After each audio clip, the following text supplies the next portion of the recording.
Hello everyone, मैं एक बार फिर से आप सभी का स्वागत करता हूं आपके अपने इस यूट्यूब चैनल सीवीटी जोन में। ये वीडियो होने वाली है मोस्ट एक्सपेक्टेड क्वेश्चंस की, जो कि आपके सीवीटी के एग्ज़ाम में जनरल टेस्ट में पूछे जा सकते हैं। तो मैं यहाँ पे 15 क्वेश्चन लाया हूँ, क्योंकि मोस्ट एक्सपेक्टेड क्वेश्चंस हैं। क्वेश्चन इसी के आसपास पूछा जा सकता है, तो इस वीडियो के एंड तक ज़रूर बने रहें और पढ़ते रहें। तो चलिए बिना किसी देरी के वीडियो को शुरू करते हैं। तो जैसा कि आपके स्क्रीन पे ये पहला क्वेश्चन दिख रहा है, इस क्वेश्चन में ये कह रहा है कि the diagonal of cube is 9√3 centimetre long, the total surface area is. तो आप सभी को पता होगा कि क्यूब क्या होता है। एक ऐसा थ्री डायमेंशनल फिगर जिसके जिसके सारे फेसेस इक्वल होते हैं। क्यूबॉइड से क्यूब बना हुआ है, क्यूबॉइड ये क्यूब हो गया। अगर इसकी एज लेंथ ए होती है तो इसका डायगोनल कितना होता है? इसका डायगोनल होता है √3 टाइम्स ए। अगर इसकी एज लेंथ ए है तो इसका डायगोनल कितना हो जाएगा? √3 टाइम्स ए। एंड इसमें डायगोनल की लेंथ दे रखी है 9√3 सेंटीमीटर। तो डायगोनल कितना होता है? √3 ए। ये किसके बराबर दे रखा है? 9√3 सेंटीमीटर के। √3 से √3 काट दो तो ए की वैल्यू पता चल गई, यानी एज लेंथ आपको पता चल गई उस क्यूब की, विच इज 9 सेंटीमीटर। अब आपको पता है टोटल सरफेस एरिया क्या होता है क्यूब का। टोटल सरफेस एरिया को मैं ऐसे दिखाता हूँ, which is equal to 6a²। आपको ए की वैल्यू पता है, रख दो यहाँ पे। तो 6 इंटू ए की वैल्यू 9 रखो, 9 का स्क्वायर कितना हो जाएगा? 81। तो 81 सिक्स कितना हो जाएगा? 486। 486 सेंटीमीटर स्क्वायर। जब आप इसको सॉल्व करोगे तो 486 सेंटीमीटर स्क्वायर आएगा surface area, total surface area. I hope ये चीज समझ में आया होगा। ठीक है, तो ऑप्शन नंबर बी से मैच कर रहा है। नेक्स्ट क्वेश्चन की बात करते हैं। ये क्वेश्चन है, ये भी काफी चांसेस है पूछे जाने के। इसे सॉल्व करते हैं। इस क्वेश्चन में ये कह रहा है कि the length breadth and height of cuboid is 3। इनका रेशियो दिया हुआ है actually, length breadth and height of cuboid. Length breadth और हाइट, क्यूबॉइड की जो लेंथ ब्रेथ एंड हाइट, तीनों का रेशियो दिया हुआ है 3:4:6। ठीक है, तो सबको पता है क्यूबॉइड क्या होता है। एक ऐसा सॉलिड फिगर जिसके सारे फेसेस क्यूब सॉरी रेक्टेंगुलर होते हैं। ठीक है, अगर ये इसकी लेंथ एल है, ये इसकी ब्रेथ होती है और ये इसकी हाइट होती है क्यूबॉइड के केस में। अब इसकी लेंथ ब्रेथ और हाइट तीनों का जो रेशियो दिया हुआ है वो 3:4:6 है। तो इसे हम ऐसे लिख सकते हैं, जब भी रेशियो में दिया रहता है तो हम इसे ब्रेक करके ऐसे लिख सकते हैं। लेंथ को सपोज कर लेते हैं हम 3x, ब्रेथ को सपोज कर लेते हैं हम 4x एंड हाइट को सपोज कर लेते हैं 6x। ठीक है, जब भी रेशियो में दे रखा है तो हम इसको ऐसे लिख सकते हैं। अगर एक और मैं एग्जांपल लेता हूँ ऐसा कि अगर मान लो दो क्वांटिटी का रेशियो 3:2 दिया हुआ है, तो पहली क्वांटिटी 3x ले सकते हैं, दूसरी क्वांटिटी 2x ले सकते हैं। तो आई होप ये चीज़ आपको हेल्प करेगी। ठीक है, तो जब भी रेशियो में दिया रहता है तो आप ऐसे सपोज कर सकते हो।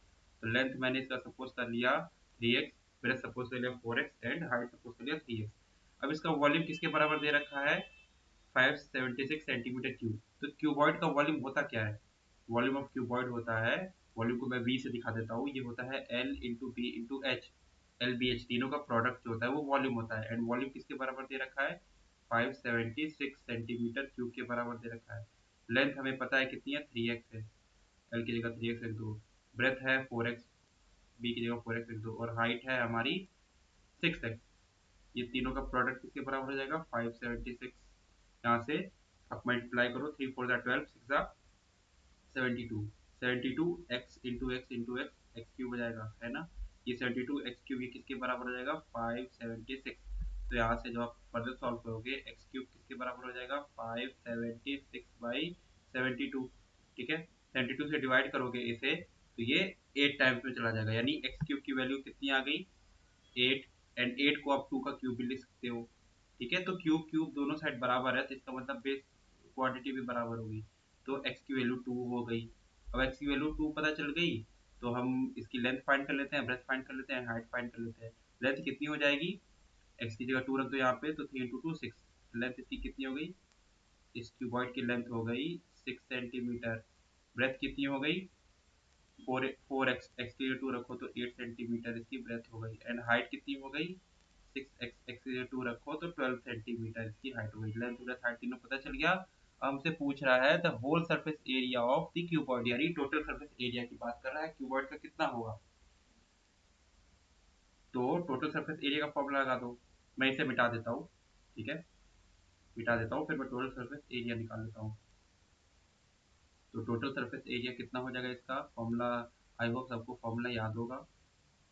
फॉर्मूला होता है टोटल सरफेस एरिया का, अगर लेंथ ब्रेथ और हाइट पता है तो total surface area of cuboid, जिसे मैं टी एस ए से दिखा देता हूँ, which is equal to 2 bracket में L B plus B H plus H L, ये होता है total surface area of the cuboid. ठीक है, टू एल इंटू बी करो तो 6 इंटू 8 करो, प्लस बी इंटू एच करो यानी 8 इंटू 12 करो, प्लस एच इंटू एल करो यानी 12 इंटू 6 करो। ठीक है, 2 8 6 48 48 प्लस 12 8 96 प्लस 72। ठीक है, इसे जब आप सॉल्व करोगे तो टोटल सरफेस एरिया कितना आ जाएगा, जो टोटल सरफेस एरिया है वो कैलकुलेट होके आ जाएगा 432। टोटल सरफेस एरिया कितना हो जाएगा 432 सेंटीमीटर स्क्वायर। ठीक है, तो ये भी मोस्ट एक्सपेक्टेड क्वेश्चन है की लिस्ट पे क्वेश्चन है, इंपॉर्टेंट क्वेश्चन। आई होप ये भी क्वेश्चन आपको समझ में आया होगा।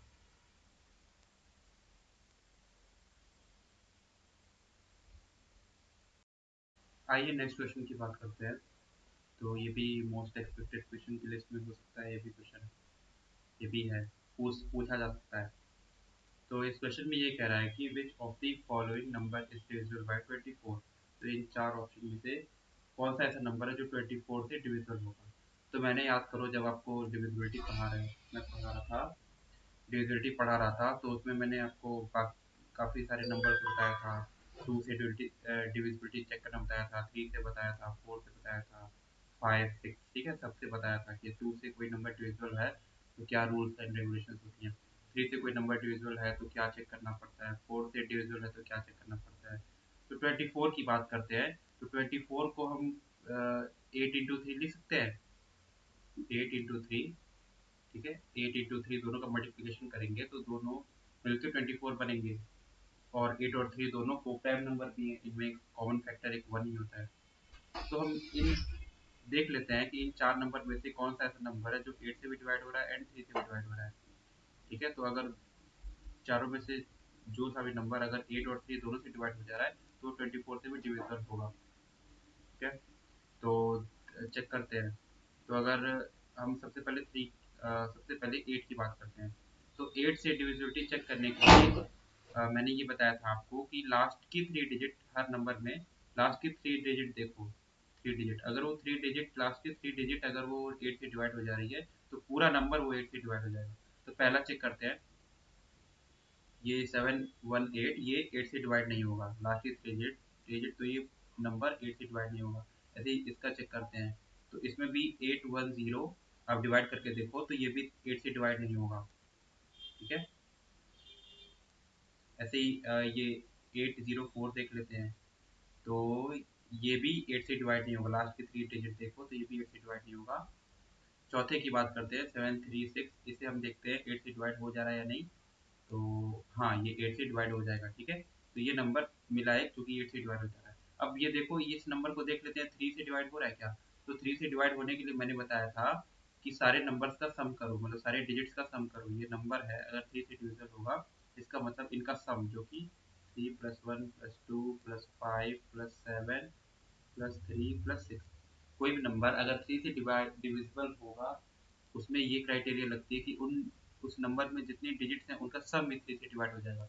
अगर हम सम करके करके देखते हैं ये 3 से डिवाइड हो रहा है क्या, 3+4 2 4 2 6 5 11 और 7 18, 18 3, 18 3 21 और 6 27, तो ये 27 के बराबर आया इन इस नंबर में डिजिट्स का सम 27। एंड यू नो कि 27 जो है 3 से डिवाइड हो जाता है। तो ये डी वाला ऑप्शन ऐसा मिला हमें कि 8 से भी डिवाइड हो जा रहा है और 3 से भी डिवाइड हो जा रहा है। ठीक है, तो ये नंबर 24 से भी डिवाइड हो जाएगा। आई होप ये क्वेश्चन आपको समझ में आ रहा है। ठीक है, नेक्स्ट क्वेश्चन की बात करते हैं। ये एक बोट एंड स्ट्रीम का क्वेश्चन है, तो इसे भी ध्यान से देखो, ये भी बहुत ही इंपॉर्टेंट क्वेश्चन है। में ये कह रहा है कि a man can row at 12 kilometre per hour in still water. तो मैन की स्पीड दे रखी है स्टिल वाटर में। स्टिल वाटर में मैन की स्पीड कितनी है? स्पीड इन स्टिल वाटर कितनी है? 12 किलोमीटर पर आवर। ठीक है। He finds that he takes twice as time to row upstream than to row downstream when he covers the certain distance. Find the speed of the stream. अब इसमें ये कह रहा है कि जब वो अपस्ट्रीम अपस्ट्रीम जाता है कोई सर्टेन डिस्टेंस, सपोज कर लेते हैं वो सर्टेन डिस्टेंस डी है, ठीक है, ये डिस्टेंस डी।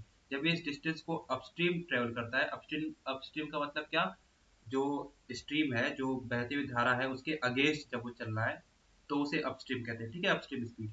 तो जब वो अपस्ट्रीम जाता है ना, वो दुगना टाइम लेता है डाउनस्ट्रीम के टाइम के। जैसे वो अपस्ट्रीम गया यानी अगेंस्ट द स्ट्रीम गया, ठीक है, एंड वो डाउनस्ट्रीम गया मतलब स्ट्रीम के साथ आया, तो डाउनस्ट्रीम में जितना टाइम लेता है उसका दुगना अपस्ट्रीम में टाइम लेता है। तो सपोज कर लेते हैं, सबसे पहले हम स्पीड लिख लेते हैं, ठीक है, हमें स्पीड ऑफ स्ट्रीम चाहिए। तो सपोज कर लेते हैं speed of stream Y kilometre, speed of stream X कह लेते हैं, X kilometre per hour stream की स्पीड है यानी बहती हुई धारा की speed X kilometre per our.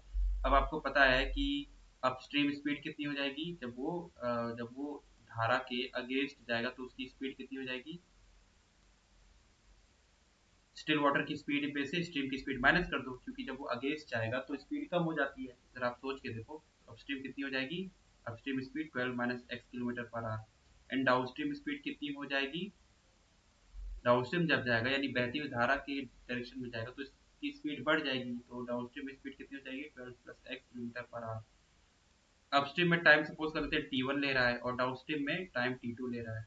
Distance तो सेम ट्रेवल कर रहा है, इसमें भी d डिस्टेंस ट्रेवल कर रहा है, इसमें भी d डिस्टेंस ट्रेवल कर रहा है। अब दोनों टाइम में रिलेशन दिया हुआ है क्या, कि जो अपस्ट्रीम में जो टाइम लगने वाला है जो कि t1 है, वो डाउनस्ट्रीम में जो टाइम लगने वाला है उसका दुगना है। यानी डाउनस्ट्रीम वाले टाइम का दुगना कर दें तो अपस्ट्रीम वाले टाइम के बराबर है, ये रिलेशन है। ये ऑब्वियस सी बात है भाई, अपस्ट्रीम में ज़्यादा टाइम लगना है क्योंकि वो अगेंस्ट द स्ट्रीम जा रहा है तो उसे ज़्यादा टाइम लगेगा। तो ये रिलेशन दिया हुआ है, ठीक है। टाइम सबको पता है, टाइम क्या होता है? डिस्टेंस अपॉन में स्पीड। t1 जो है वो अपस्ट्रीम का टाइम है, उसमें डिस्टेंस कितना ट्रेवल किया उसने d, एंड अपस्ट्रीम में स्पीड कितनी है? 12 minus X is equal to 2 times t2। t2 क्या है? डाउनस्ट्रीम में कितना टाइम लगना है, तो again time is equal to distance upon speed. Distance again D ही है और स्पीड कितनी है? 12 प्लस एक्स, डाउनस्ट्रीम वाली स्पीड। अब ये एक इक्वेशन बन गया, डी से डी काट दो आप, कैंसिल आउट कर दो, ठीक है। अब क्रॉस मल्टीप्लाई करो तो एक इक्वेशन बन जाएगा क्या? 12 plus X is equal to 2 times of 12 minus X. यहाँ से सॉल्व करके एक्स की वैल्यू निकाल लो, एक्स ही तो फाइंड करना था हमें, एक्स ही तो था स्पीड ऑफ स्ट्रीम। सॉल्व कर लो इसे, 12 plus X is equal to 12 to the 24 minus 2x। इधर लेके आओ 2x को, तो 2x प्लस एक्स 3x हो जाएगा और 24 माइनस 12, तो 3x की वैल्यू कितनी आ गई? 12 के बराबर। x की वैल्यू कितनी आ गई?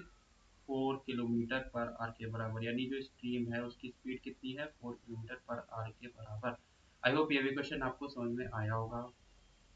नेक्स्ट क्वेश्चन की बात करते हैं। ये नेक्स्ट क्वेश्चन है, ये एक कंपाउंड इंटरेस्ट का एप्लीकेशन है, ये भी क्वेश्चन आ सकता है। तो इसमें क्वेश्चन को पढ़ते हैं। इस क्वेश्चन में ये कह रहा है कि the population of a town 2 years ago was 62,500, यानी एक टाउन की पॉपुलेशन 2 साल पहले कितनी थी? 62,500। Due to migration to cities it decreases every year at the rate of 4% per annum, यानी उस सिटी से ना माइग्रेशन हो रहा है, यानी लोग उस सिटी को छोड़ के जा रहे हैं।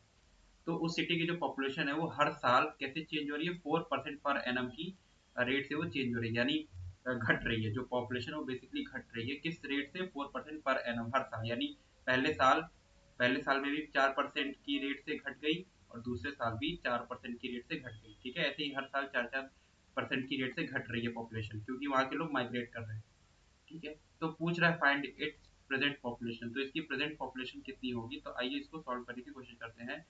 ये फॉर्मूला होता है, ठीक है,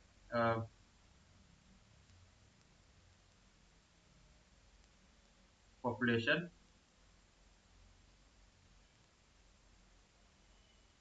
आफ्टर 2 years,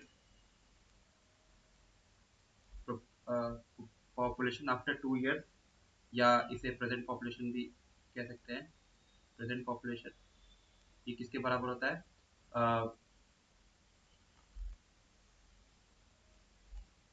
मैं फॉर्मूला लिखता हूँ सीधा सीधा, ये फॉर्मूला है।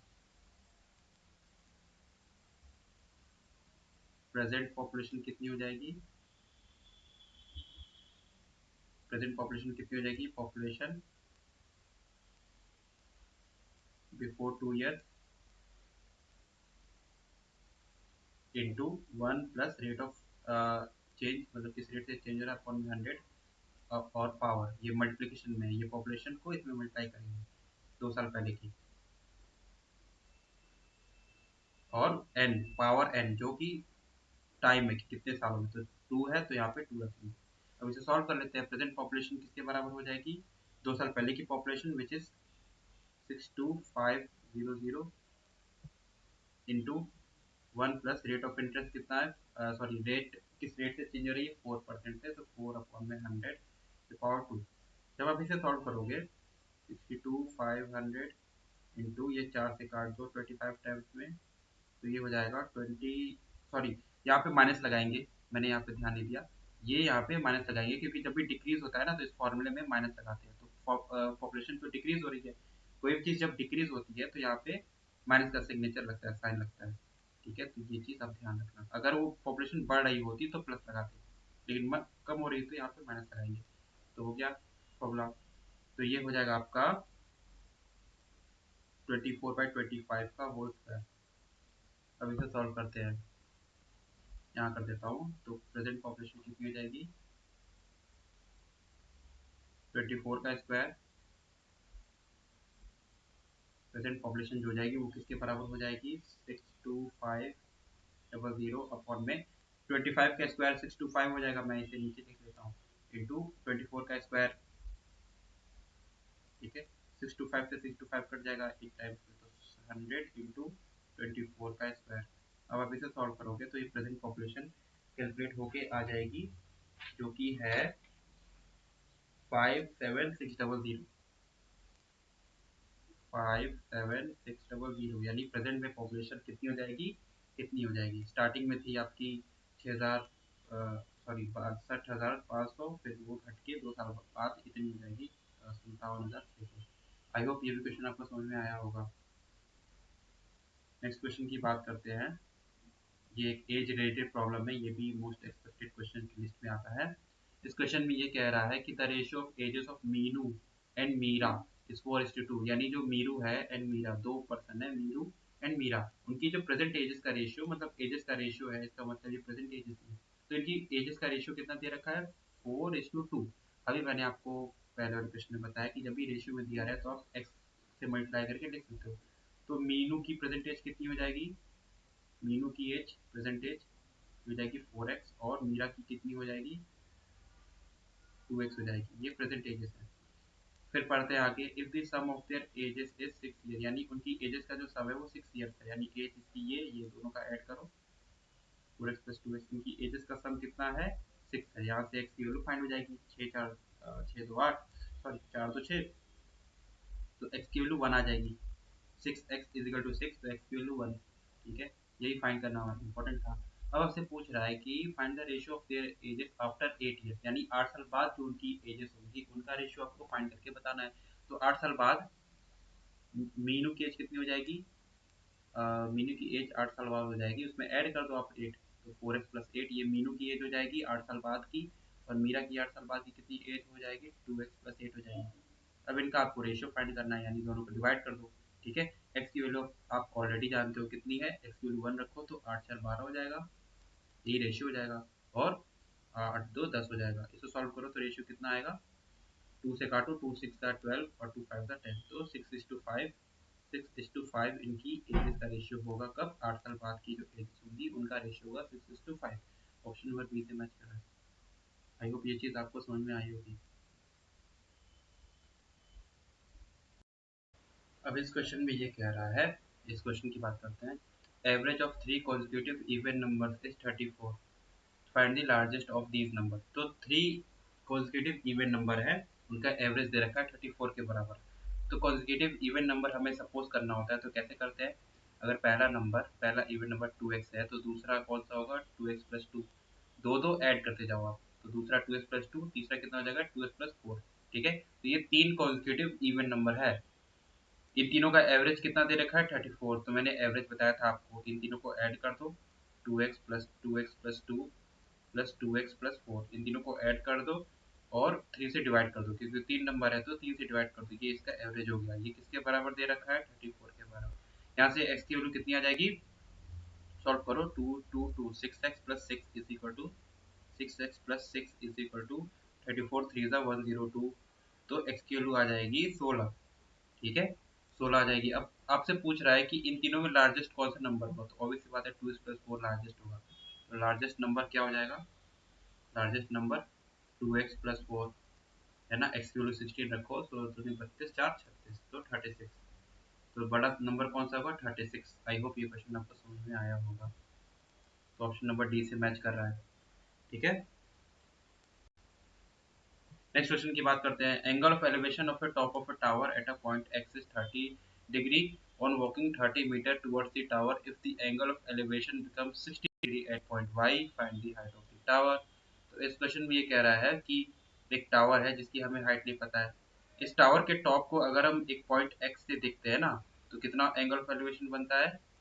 30 डिग्री। इस पॉइंट एक्स से अगर हम टावर के टॉप को देखते हैं तो एंगल ऑफ एलिवेशन 30 डिग्री बनता है। एंड हम 30 मीटर आगे बढ़ जाते हैं इस पॉइंट एक्स से, तो 30 मीटर आगे बढ़ के यहाँ पहुँच गए। ठीक है, 30 मीटर हमने आगे बढ़ गए, सपोज करो पॉइंट वाई पे पहुँच गए। अब इस पॉइंट वाई से अगर हम इस टावर के टॉप को देखते हैं तो एंगल ऑफ एलिवेशन कितना बनता है? 60 डिग्री बनता है। तो हमसे पूछ रहा है इस केस में टावर की हाइट कितनी होगी, हाइट ऑफ द टावर। तो सपोज कर लेते हैं H is height of the tower. ये डिस्टेंस हमें नहीं पता, तो इस डिस्टेंस को कुछ मान लेते हैं, सपोज कर लेते हैं ये डिस्टेंस हो जाएगी ए। ठीक है, अब यहाँ पे दो राइट एंगल ट्रायंगल हमें दिख रहे हैं। कौन कौन सा? ये एक है एक्स ए बी और एक है वाई ए बी। दोनों में एक एक बार हम टेन थीटा लगा देते हैं। तो सबसे पहले एक्स ए बी में बात करते हैं, right angle triangle X A B में बात करते हैं। तो टेन 30, इसमें 30 डिग्री है तो टेन लेते हैं। क्यों टेन लेंगे? क्योंकि परपेंडिकुलर और बेस हमें दिख रहा है, तो टेन 30 लेते हैं। टेन ऑफ 30 डिग्री किसके बराबर हो जाएगा? टेन क्या होता है? परपेंडिकुलर, जो कि एच है, और बेस क्या है? 30 प्लस ए, स्मॉल ए। यहाँ से क्या हो जाएगा? ए की वैल्यू मतलब टेन 30 की वैल्यू होती है 1/√3। 1/√3 फिर क्रॉस मल्टीप्लाई करोगे तो एक ये इक्वेशन बन जाएगा 30 plus A is equal to h√3। ये एक इक्वेशन बन गया, इसे मैं इक्वेशन नंबर 1 बोल देता हूँ। अब वाई ए बी में जाते हैं, ट्राइंगल वाई ए बी में, इसमें टेन 60 ले लेते हैं।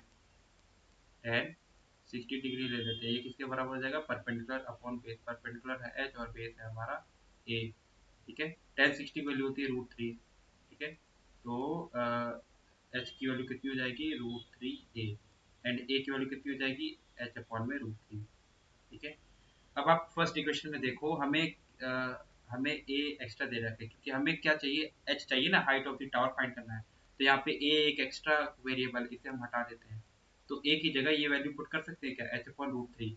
h/√3 ए की वैल्यू जो है वो उठा के हम इस इक्वेशन नंबर 1 में रख देते हैं, क्योंकि हमें ए की जरूरत नहीं है।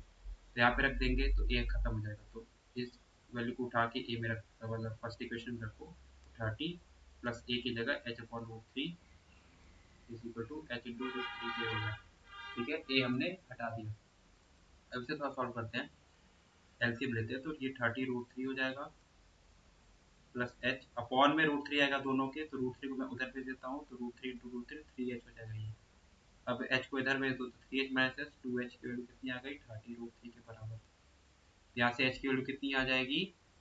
15 15√3 आ जाएगी। ठीक है, 15√3 मीटर। अब ऐसा कुछ ऑप्शन तो दे नहीं रखा है इसमें, तो एक काम करते हैं, √3 की वैल्यू रख देते हैं। तो √3 की वैल्यू कितनी होती है? 15 इंटू √3 की वैल्यू होती है 1.73। जब आप इसे सॉल्व करोगे तो ये अप्रोक्सीमेटली 26 मीटर के बराबर आ जाएगा। तो हाइट ऑफ टावर कितना है? 26 मीटर। ऑप्शन नंबर ए से मैच कर रहा है। आई होप ये क्वेश्चन आपको समझ में आया होगा।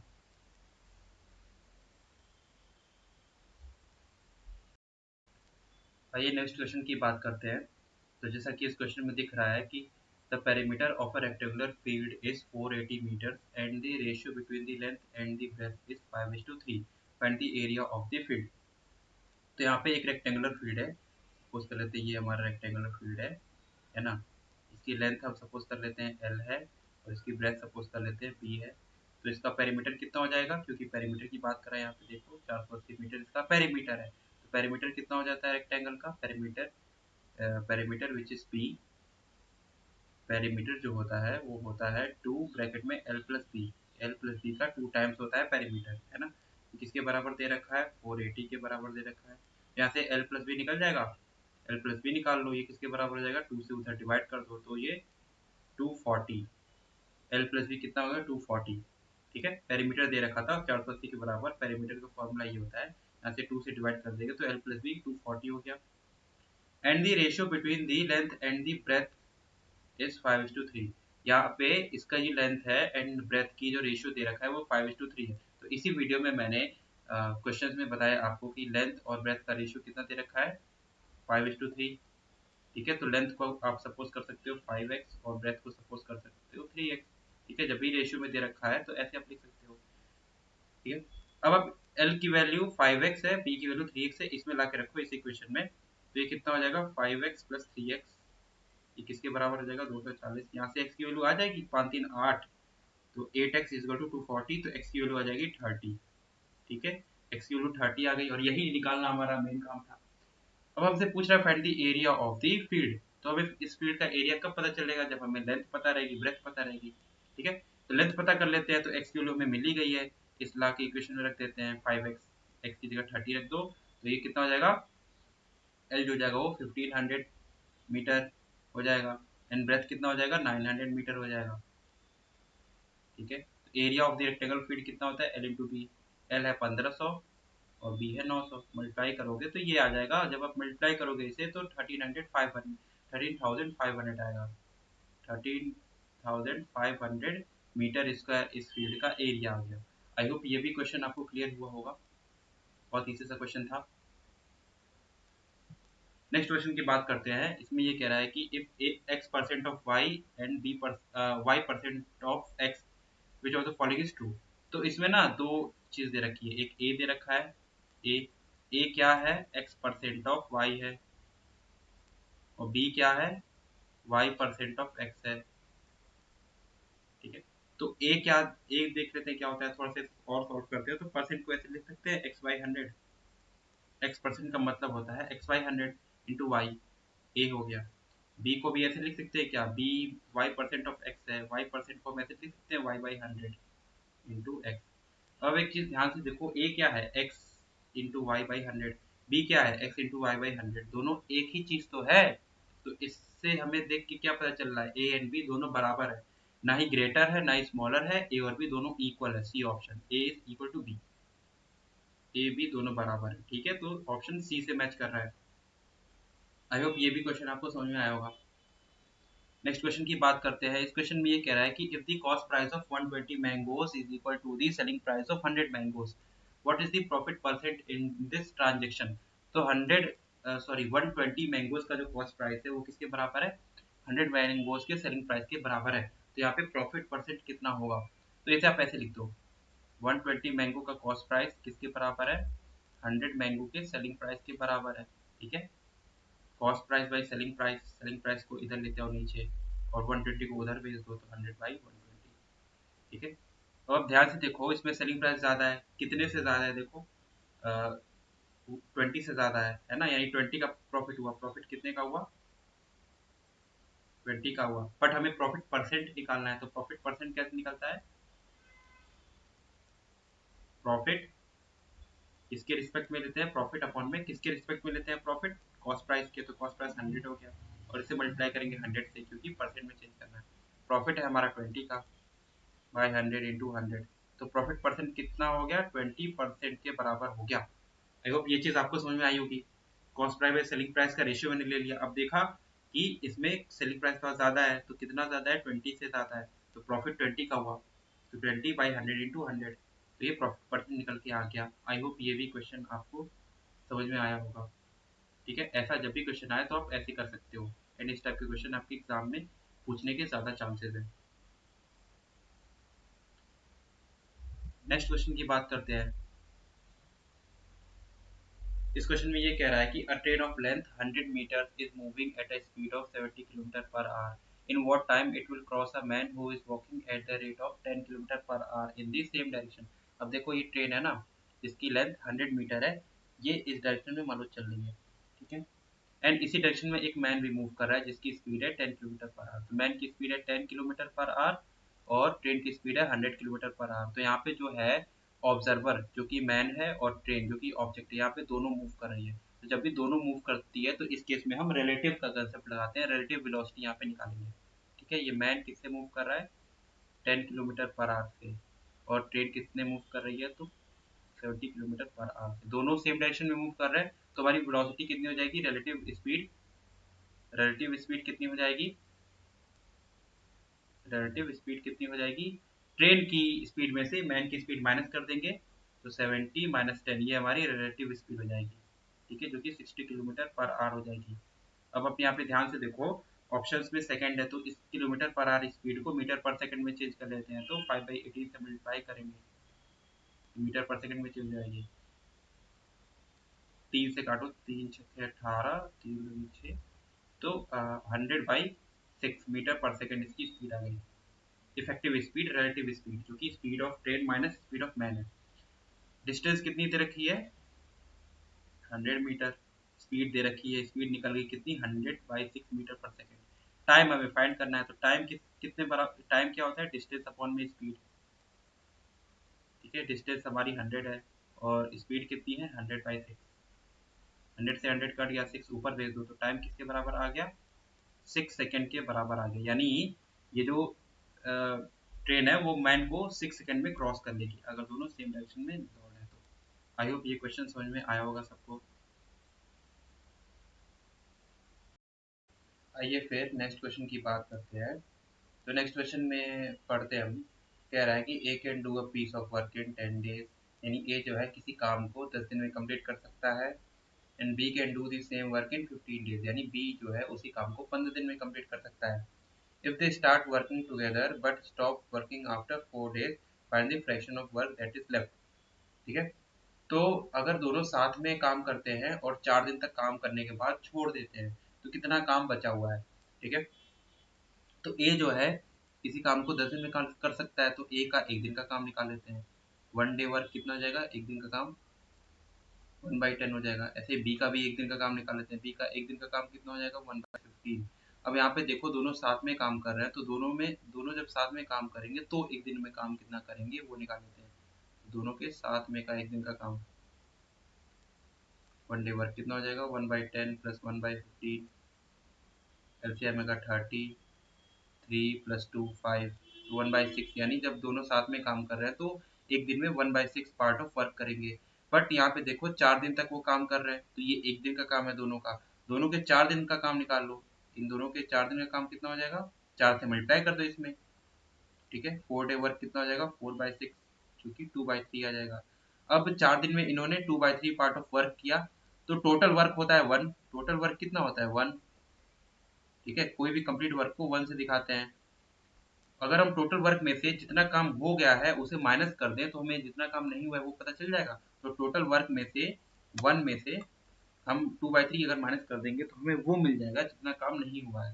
तो रिमेनिंग वर्क कितना हो जाएगा, रिमेनिंग वर्क हो जाएगा 1, जो कि कंप्लीट वर्क में से जितना काम हो गया है वो माइनस कर देते हैं।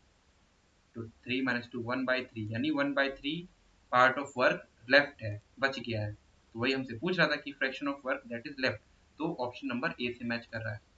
आई होप ये क्वेश्चन आपको समझ में आया होगा। नेक्स्ट क्वेश्चन की बात करते हैं। ये एक 3 bells toll at intervals of 36 second, 40 second and 48 second, तो 3 घंटियां हैं, 3 बेल है। ठीक है, 3 घंटियां है, जैसे घंटी नंबर 1, घंटी नंबर 2, घंटी नंबर 3, ये 3 है। पहली वाली घंटी हर 36 सेकंड पे बज रही है, यानी अभी अगर बज रही है तो 36 सेकंड बाद फिर बजेगी, फिर 36 सेकंड बाद बजेगी। तो ये जो है वो 36 सेकंड, हर 36 सेकंड पे बज रही है। दूसरी वाली घंटी हर 40 सेकंड पे बज रही है, और तीसरी वाली घंटी हर 48 यानी 48 सेकंड पे बज रही है। ठीक है, तो एक पीरियोडिक, एक देखो पीरियोडिक मोशन हो रहा है यहाँ पे, पीरियोडिक एग्जीक्यूशन हो रहा है। पहली घंटी 36 सेकंड में बज रही है, हर 36 सेकंड पे दूसरी घंटी, हर 40 सेकंड पे तीसरी घंटी, हर 48 सेकंड पे। तो एक ऐसा टाइम आएगा ना जब तीनों साथ में बजेंगी, तीनों साथ में बजेंगी, वो टाइम क्या होगा? तो इस केस में इन तीनों का एलसीएम निकाल देते हैं। जब भी ऐसा पीरियोडिक टाइप का क्वेश्चन आए तो इन तीनों का आप एलसीएम निकाल दो, वही टाइम होगा जब वो साथ में बजेंगी। ठीक है, तो 36, 40 एंड 48 का हम एलसीएम निकाल लेते हैं, तो ये किसके बराबर आ जाएगा?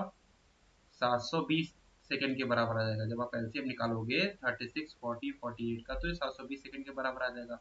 बट ऑप्शन को देखो, इसमें मिनट में दे रखा है, तो इसे मिनट में चेंज करने के लिए क्या करते हैं, 60 से हम डिवाइड करते हैं। जब 60 से आप इसको डिवाइड करोगे तो 12 मिनट के बराबर आएगा, यानी हर 12-12 मिनट पे वो तीनों साथ में बज रही होंगी। जैसा अभी अगर बज रही है तीनों एक साथ में, तो ठीक 12 मिनट बाद फिर साथ में बजेंगी, फिर उसके 12 मिनट बाद फिर साथ में बजेंगी, तो ये 12 मिनट पे साथ में बजेंगी। तो जब भी ऐसा क्वेश्चन आए जहाँ पे पीरियोडिक टाइप का कुछ चीज हो रहा है, तो वहाँ पे एलसीएम निकाल लेते हैं। ठीक है, नेक्स्ट क्वेश्चन की बात करते हैं। ये एक बड़ा सा एक्सप्रेशन है, इसे मैं अच्छे से लिख लेता हूँ। 198 इंटू 198 माइनस 102 इंटू 102 अपॉन में 96। ठीक है, अब यहाँ पे दो ही टाइप के नंबर दिख रहे हैं। 96 को मैं ऐसे लिख सकता हूँ क्या, 198 इंटू 198 माइनस 102 102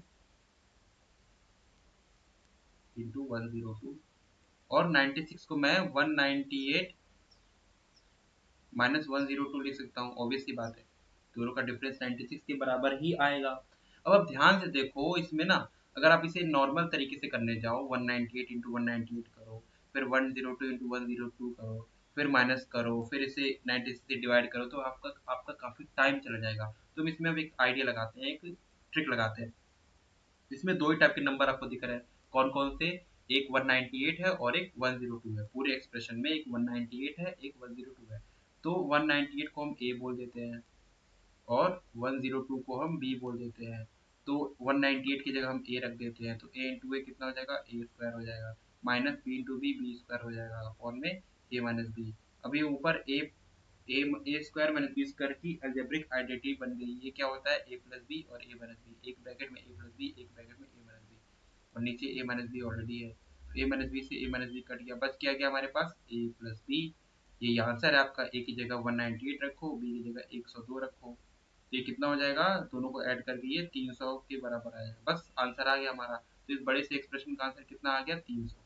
काफी इजीली ये क्वेश्चन सॉल्व हो गया। ठीक है, तो ये होते हैं हमारे 15 क्वेश्चन जो कि मोस्ट एक्सपेक्टेड क्वेश्चंस हैं, एंड इनके एग्जाम में पूछे जाने की काफ़ी ज़्यादा संभावना है। ये मैंने 15 क्वेश्चंस काफ़ी रिसर्च और थॉरो स्टडी, थॉरो एनालिसिस के बारे में बाद ही बनाया है। मैंने प्रीवियस ईयर पेपर्स को देखा है एंड उसके अकॉर्डिंग मैंने 15 क्वेश्चन बनाए हैं, जो कि आपको एग्जाम के पहले ज़रूर करके जाने चाहिए।